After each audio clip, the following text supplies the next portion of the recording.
চুরি মাছের second time যেটা হচ্ছে আপনার বড় চুরির মধ্যে ফাড়া চুরি যেটা বলে, এটা একদম বিগ সাইজ দেখছেন, দেখে বলে মাছ। মাংসগুলা মাশাআল্লাহ দেখেন, সবগুলোই মাংস। মাঝখানে যেটা কাঁটা থাকে ওই কাঁটাটা আমরা তুলে ফেলাই। এটা হচ্ছে সেই মাছ যেটা মিষ্টি চুরি আপনারা বলেন, এটা হচ্ছে মিষ্টি চুরির রাজা। প্রথমে ছিল জাতি চুরির রাজা, চুরির জগৎ, এটা হচ্ছে মিষ্টি চুরির রাজা। একদম বড় সাইজ।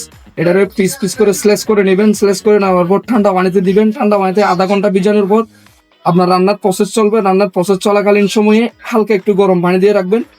রান্নার প্রসেস শেষ হওয়ার আগে আগে গরম পানি থেকে তুলে এই মাছগুলো গরম পানিতে হালকা করে ধুয়ে তারপরে সুন্দর করে বোনা করবেন।